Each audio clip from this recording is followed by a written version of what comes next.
তো চাষি বন্ধুরা চলে এসেছে আবার একটা নতুন ভিডিওতে। তো বন্ধুরা আজকে এই যে জায়গাটা দেখছেন এই পুরো মাঠটাতে কিন্তু তিল চাষ হয়েছে।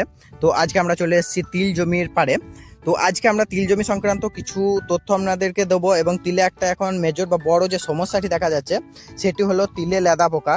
তো এই যে পাতাগুলি যদি আপনি লক্ষ্য করেন, একটু কাছ থেকে দেখায়, এই যে পাতাগুলি যদি আপনি লক্ষ্য করেন তাহলে দেখছেন যে এগুলি কিন্তু পাতাগুলি সব ছিদ্র করে দিয়েছে।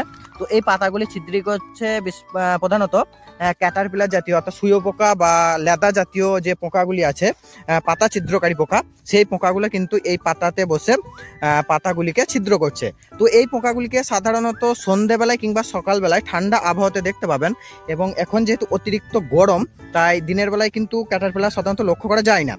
তো এই যে সমস্যাটি দেখা যাচ্ছে, এই সমস্যাটি সমাধানের জন্য আপনারা কি কি ব্যবহার করবেন, কিভাবে স্প্রে করবেন, সেই সমস্ত তথ্য নিয়ে কিন্তু আজকের ভিডিওটি।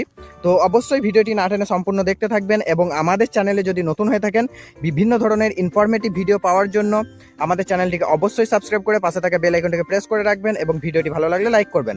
আমাদের চ্যানেলে সাধারণত চাষ এবং চাষ সংক্রান্ত বিভিন্ন তথ্য ওপরে ভিডিও করা হয় এবং বিভিন্ন পেস্টিসাইড সম্বন্ধে আপনাদেরকে জানানো হয় যে কোনটা দিলে কে ভালো হয়। তো আমাদের চ্যানেলে আরও ভিডিও আছে, অবশ্যই আপনারা দেখে আসতে পারেন।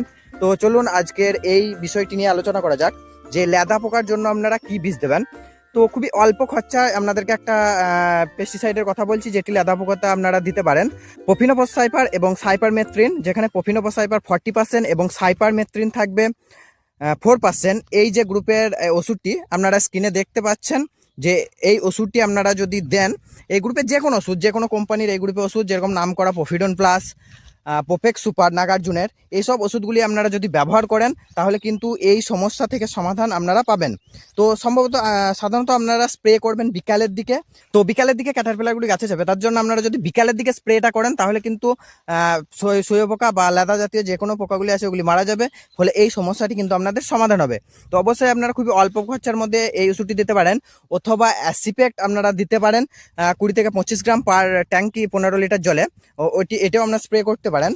তো বিভিন্ন ধরনের লেদার কম দামি ওষুধের মধ্যে আপনাকে এগুলি বললাম। এর থেকে যদি আপনারা একটু দামি ওষুধের দিকে যান তাহলে ক্লোরেন্টেনিরপোলাল অর্থাৎ কোরাজিন বা ওই গ্রুপের যে কোনো বিষ, এই যে আমার স্ক্রিনে যেটা দেখছেন, এই যে বিষটা আমার হাতে যে বিষটা দেখছেন, এটিও কিন্তু ক্লোরেন্টেনিরপোলাল 18.5%। তো এই গ্রুপের যে কোনো ইনসেকটিসাইড আপনারা স্প্রে করতে পারেন। একটু এই গ্রুপের ইনসেকটিসাইডে খরচা একটু বেশি হবে এবং আপনারা যদি অল্প খরচায় দিতে চান তাহলে কিন্তু আপনারা প্রোফিনোফস 40% এবং সাইপারমেথ্রিন এই ওষুধটি দিতে পারেন, খুবই ভালো রেজাল্ট পাবেন। তো বন্ধুরা আজকের মতো এই পর্যন্তই। ভিডিওটি ভালো লাগলে অবশ্যই একটা লাইক করবেন এবং চ্যানেলটিকে সাবস্ক্রাইব করে দেবেন বিগত ভিডিওগুলো দেখার জন্য। দেখা হবে আবার পরবর্তী ভিডিওতে।